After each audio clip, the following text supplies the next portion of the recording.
I never imagined I'd be the one watching my own family turn cold on me, piece by piece. But here I am, Caitlin Brown, 38, a woman who's spent the last 15 years weaving her life into walls and spaces, an interior designer by trade, the quiet backbone of a family tangled in its own drama.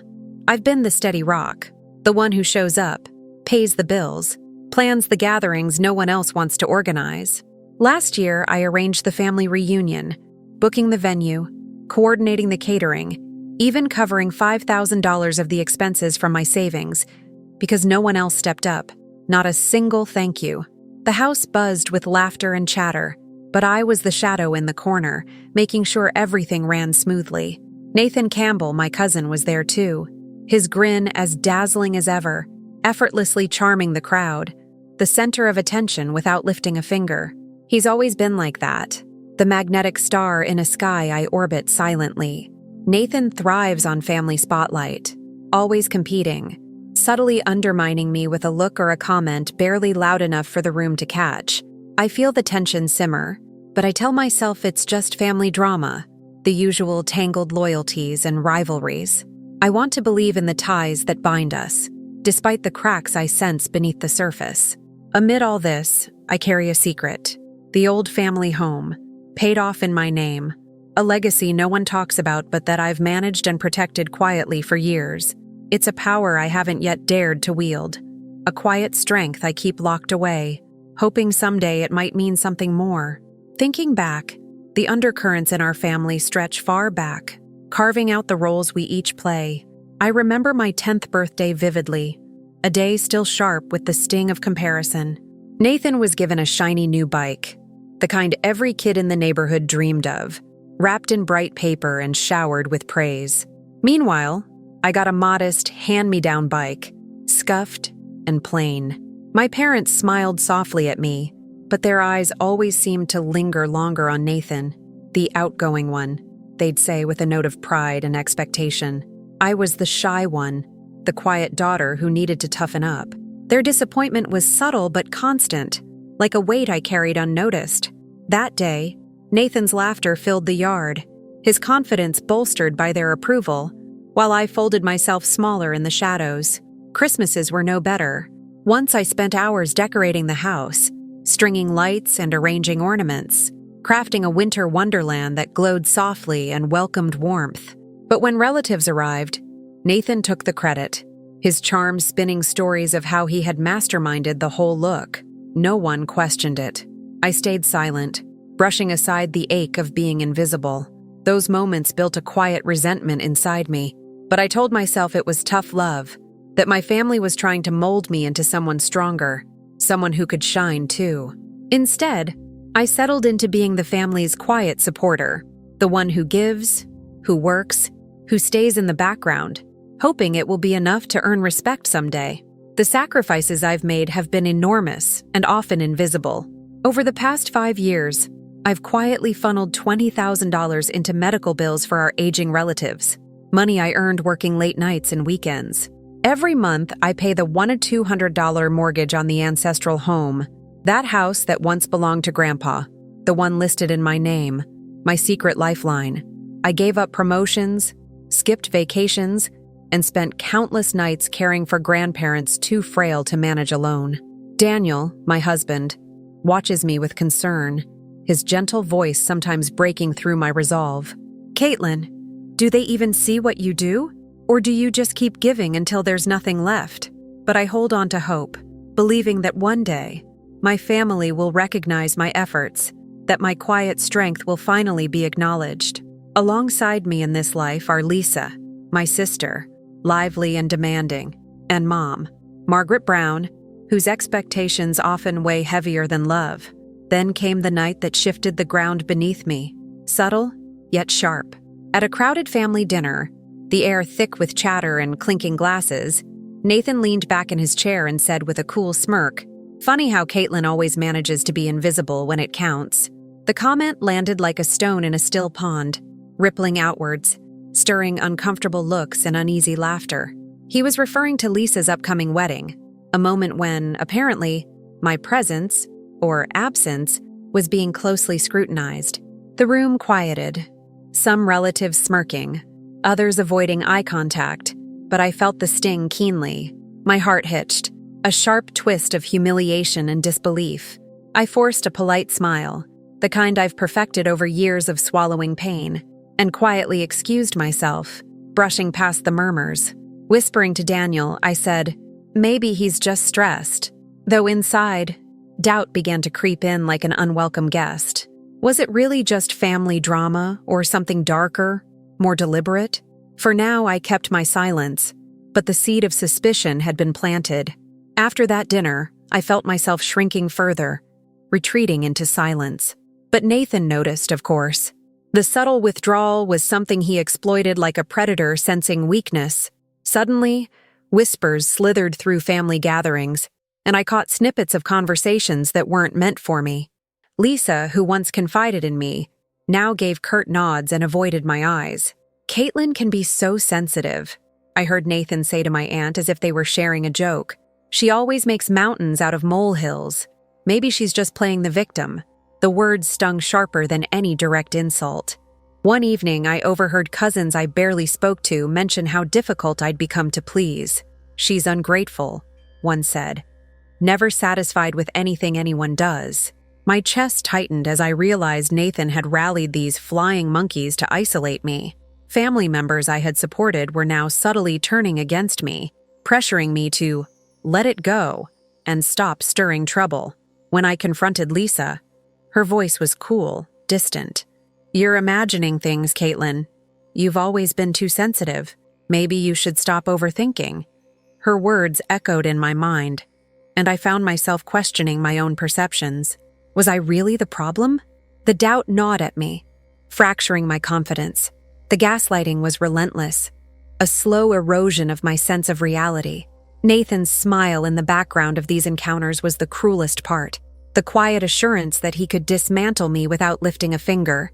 I felt trapped, caught between wanting to fight and the fear that no one would believe me. The family, my anchor, was becoming a sea of shifting sands beneath my feet. Determined not to let this spiral consume me, I decided to confront the source directly. I arranged a meeting with Nathan and Mom, hoping that an honest conversation might clear the air before things went any further. We met in the cramped living room of Mom's house, the air thick with unspoken tension. I spoke calmly, carefully listing incidents, the snide remarks, the deliberate exclusions, the whispers that had turned my family against me. "I've supported this family for years," I said, locking eyes with Nathan. "I don't want to fight, but I can't stay silent anymore." Nathan's expression twisted into something almost pitiable. He blinked back tears, his voice trembling as he claimed, "Caitlin, you're tearing us apart. You're the one sowing division, making enemies where none existed." His accusation crashed over me, a tidal wave of betrayal. Mom, seated stiffly beside him, nodded in agreement, dismissing my concerns as overreaction. The family friend who mediated sat quietly, failing to challenge Nathan's distortion of the truth. I left that room feeling smaller than ever, the weight of their disbelief pressing down like a stone on my chest. The peace I sought slipped further from reach, swallowed by Nathan's manipulation and the cold indifference of those I loved. The damage didn't stop there. At Lisa's wedding reception, the event that should have been a joyful celebration, Nathan struck with calculated cruelty. In a hushed but public moment, he revealed to the assembled guests that I had quietly been assisting our parents financially, details I had shared only in confidence. "So Caitlin's been buying influence all along," he smirked, turning my generosity into a weapon against me. The room shifted. Familiar faces exchanged glances. Whispers blossomed like poison. Daniel's hand tightened around mine, his eyes wide with shock as he noticed how close friends now avoided me, their smiles gone cold. The humiliation was visceral. Nathan's words echoed in my ears. "Why bother? You're always the outsider." It wasn't just hurtful. It was strategic. A precise strike aimed at dismantling my reputation and social standing. The consequences were immediate. That night, a couple of my design clients called with hesitant voices, unsure about proceeding given the family drama swirling around me. Contracts worth $10,000, Work I'd fought hard to secure, now dangled precariously.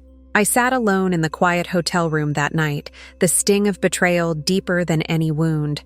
Nathan wasn't just jealous. He was intent on breaking me, piece by piece, on a public stage where there was no escape. In the aftermath, I made one last desperate attempt to salvage what was left of our fractured family. I reached out to Nathan, extending an olive branch wrapped in vulnerability. "Let's go to therapy," I suggested, voice steady despite the ache inside me. "Family counseling. I want us to find respect and honesty again." For the first time, I spoke my needs clearly, not as a demand but as a plea. But Nathan's response was icy and dismissive. He laughed, mocking my openness. "You'll never be the favorite, Caitlin. Face it." His rejection cut deeper than any words before. The cold finality in his tone told me everything I needed to know. No matter what I did, how much I gave, how patient I was, it would never be enough. I felt the truth settle heavy in my bones. I had done everything I could, yet I remained a stranger in my own family. The hope I clung to was shattered, leaving me alone with the painful knowledge that sometimes love isn't enough to bridge the deepest divides. The more I tried to hold on, the more I felt myself slipping away from the family I thought I belonged to. Nathan had turned my openness against me, twisting my kindness into a weapon I couldn't defend against. I heard his voice like a knife in the quiet corners of family gatherings, calling me weak, manipulative, even a burden. The worst was hearing Lisa, my own sister, pull away with silent coldness, her eyes avoiding mine. I caught her saying once, barely above a whisper, "She's always so sensitive. Maybe she just wants attention." The sting of those words tore through me, deeper than any direct insult. I sat alone in my apartment one night, the light from the street lamp casting long shadows on the walls, and for the first time, I wondered if maybe I was the problem. Maybe all this pain was my own fault. Daniel sat beside me, his hand warm on mine, but even his comfort couldn't erase the gnawing doubt inside. "Do you think you're really overreacting?" I asked him quietly, voice brittle. He shook his head, eyes steady. "No, Caitlin, but they aren't seeing you. They're blinded by Nathan's lies." I wanted to believe him, yet the isolation was undeniable. Invitations stopped coming. Conversations paused when I entered the room. I was a ghost in my own family's life. My heart ached with exhaustion, the kind that settles into your bones after years of fighting and hoping. Still, somewhere deep inside, a faint ember glowed, a stubborn refusal to disappear completely. I was depleted, yes, but not defeated. Somehow, I had to hold on to that. The breaking point arrived on a day I never expected, at a moment meant to celebrate unity and love. Nathan's wedding, an event that should have been a balm for all the wounds, became the stage for my final humiliation. I still remember the sinking feeling when I saw it. The dress I had spent months designing, every stitch painstakingly chosen, stolen from my closet, and there it was, worn by his bride as if it were hers to flaunt. The receipt with my name on it was slipped into an envelope, displayed openly at the reception. The room was filled with familiar faces, family, friends, witnesses, and the cold realization hit me like a physical blow. Their eyes flicked between the dress and me, the unspoken accusation hanging heavy in the air. My heart hammered, blood pounding in my ears, but my mouth was dry, unable to summon even a protest.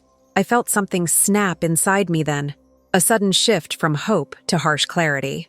This wasn't just petty rivalry or hurt feelings anymore. It was a calculated betrayal, a public stripping away of my dignity. Nathan had crossed a line no one in family should ever cross. The humiliation was not just emotional. It was real, tangible, a loss I couldn't put back together.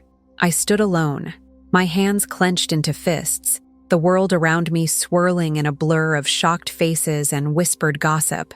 The veil of hope that I had clung to shattered completely, leaving me cold and raw. But beneath that frost, a new fire flickered, one born from the deepest well of betrayal. I was no longer just Caitlin, the overlooked cousin.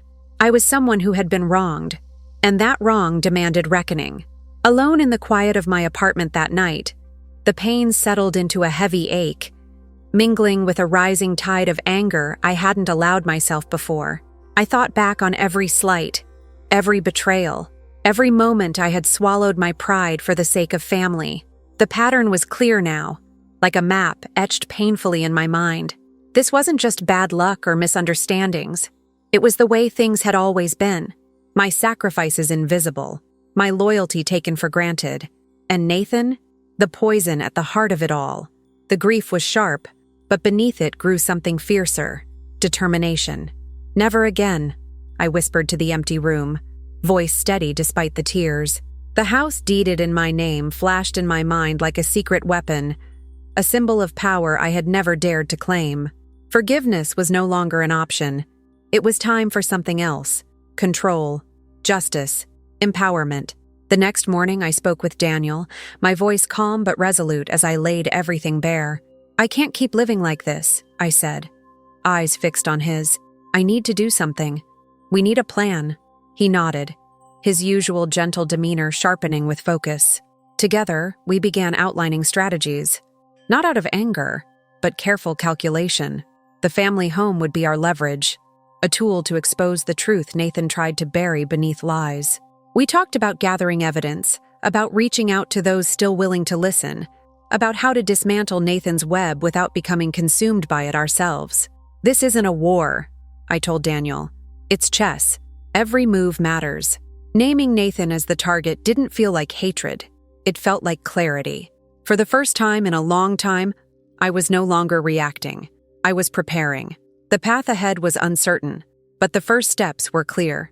The quiet storm inside me was awakening, and it was ready to rise. I spent days mapping out the tangled web of dependencies that tied my family to me, and vice versa. Every mortgage payment I made wasn't just a gesture of goodwill. It was a lifeline, quietly propping up their financial stability without fanfare or acknowledgement.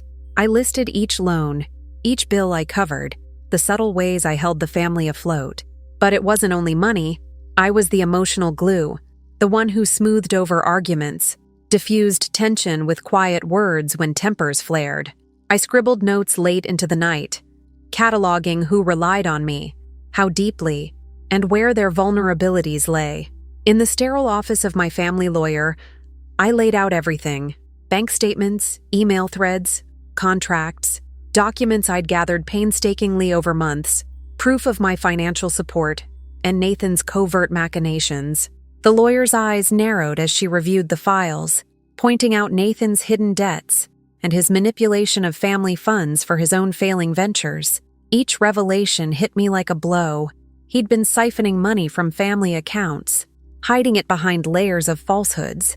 The realization burned sharp. This wasn't just jealousy. It was deliberate sabotage. I felt a dark clarity settle over me. The mortgage was my strongest leverage, but there were others. The trust in me that certain family members still held, and the cracks in Nathan's carefully constructed facade. I imagined the shock if I revealed the truth, how loyalties might shift once the veil was lifted. They needed me far more than I needed them. It was a bitter truth, but it gave me power I'd never dared to claim before.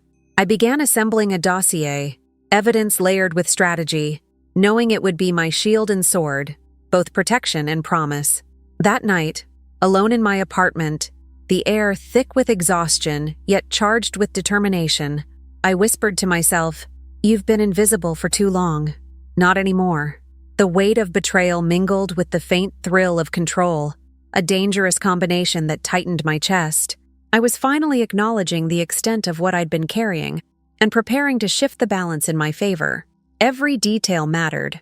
Every document was a step toward reclaiming the respect and security that had been stolen from me. The quiet storm inside me gathered strength, ready to break. Behind my calm exterior, I became almost methodical in my preparations. I changed passwords, bank accounts, email addresses, family group chats, locking down any backdoor Nathan might exploit. I updated legal documents with our lawyer, making sure my rights and assets were airtight. Drafting notices and letters to protect my ownership, I took care not to reveal my hand prematurely. To the outside world, I was the same serene Caitlin, attending family dinners and gatherings with a smile that masked the tightening knot in my stomach. The facade hid the storm I was building beneath. At family events, I studied faces carefully, noting subtle shifts in posture and glances exchanged, the undercurrents I hadn't noticed before. Daniel sensed it too in the flicker of my eyes, the slight tension around my mouth. In a quiet moment, we exchanged a look, an unspoken pact of resolve and patience. There was a strange calm before the upheaval, a suspended breath before the inevitable. I could almost taste the weight of the moment, heavy and metallic against my tongue. It was the calm of a time bomb, ticking steadily, waiting to upend everything. I rehearsed what I might say, how I might respond if confronted, but mostly I focused on maintaining composure. Every interaction was measured, every word chosen carefully. I refused to allow Nathan the satisfaction of seeing me unravel. In these quiet hours, I felt both vulnerable and empowered, the tension between fear and strength coiling tighter with each passing day. The family noticed nothing unusual, but I knew the balance was fragile. My steady facade was a mask, and beneath it, the battle was already underway, silent, patient, and deadly. One afternoon, out of the blue, Lisa appeared at my door, clutching a thick folder like a lifeline. Her eyes darted nervously before she spoke in a hushed tone. "You need to see this." I felt my heart lurch as I opened the folder, the papers inside revealing a betrayal I hadn't fully expected. Nathan had secretly diverted $150,000 from a family trust meant for Mom, money meant to protect and provide for our mother's care. Instead, he funneled it into his failing business ventures, masking it with forged documents and sly lies. Lisa's voice trembled as she confessed, "I'm tired of his lies, Caitlin. It's all been a lie." Her admission cut through the long silence between us, shifting the fragile dynamics of our fractured family. The revelation was a game changer, a brutal confirmation of Nathan's duplicity that no one could deny. I felt a surge of vindication, but also a bitter sadness that it had taken this much damage to expose the truth. Yet Lisa's defection gave me hope, a new ally from the inside, validating what I'd been saying for months. The weight of those papers felt heavy in my hands, but they also ignited a fierce urgency. This wasn't just about family squabbles anymore. It was about justice, about righting a wrong that cut deeply into the fabric of trust. I knew this evidence would shift loyalties, fracture Nathan's influence, and give me the moral high ground I needed to take control. The family atmosphere felt charged, as if the air itself had thickened with secrets now exposed. Lisa's courage felt like a light breaking through the darkness. For the first time, I sensed that the tide might be turning. I began to act decisively, withdrawing my financial support with careful precision. I halted mortgage payments, sending formal legal notices to family members explaining the necessity of protecting my assets. It was a move that felt both terrifying and liberating. I was finally setting boundaries, forcing them to reckon with the consequences of their dependence. Privately, I informed trusted relatives of Nathan's mounting debts and the diversion of trust funds, planting seeds of doubt that would grow in the fertile ground of betrayal. Whispers began to ripple through the family like a slow, unsettling current. Tension thickened at gatherings, conversations grew clipped, and though no one openly accused Nathan, the unease was palpable. Creditors started calling him. The family trust began unraveling at the seams. Nathan's once unshakable influence weakened, his confident smiles faltering under the pressure.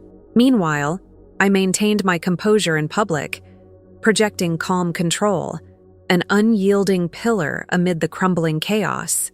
Daniel watched me with quiet pride, his steady presence a reminder that I wasn't facing this alone. Every step I took felt like a deliberate stroke of a master plan, calculated but not without risk. Nathan was feeling the weight of his actions, the first real consequences of his deceit pressing down on him. I could sense the shift in power, a subtle but unmistakable change that signaled the beginning of a new chapter. I wasn't just reacting anymore. I was leading, shaping the future with purpose and resolve. The quiet storm I'd nurtured was no longer waiting. It had begun to rise. The room was filled with the low hum of polite chatter, the clinking of glasses, the soft rustle of fabric against polished wood.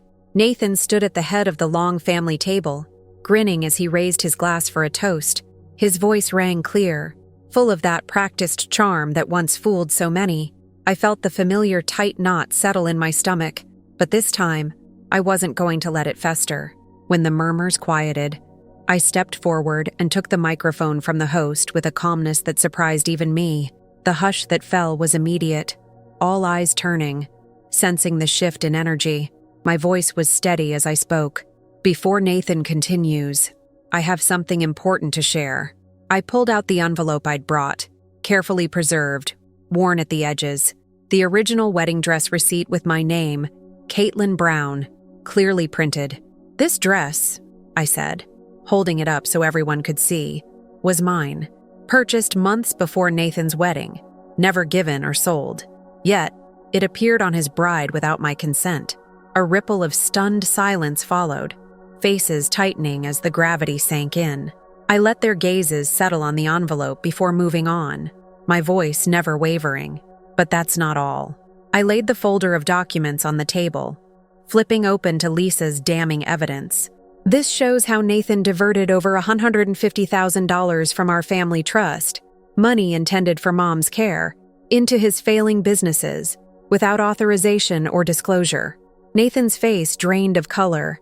His eyes darted wildly, lips parting but no words came. He stammered, a faltering attempt at denial, but the weight of proof was undeniable. The room's atmosphere shifted palpably. Shock mingled with a cautious respect for my courage. Uncle Jim's jaw tightened. Aunt Marcy's eyes met mine with a flicker of remorse. I felt a surge of something fierce. Not triumph exactly, but justice finally bending in my direction. This betrayal cannot stand, I said quietly but firmly. There will be consequences, and boundaries no one will cross again. Not on my watch. The energy in the room steeled, the tide turning unmistakably.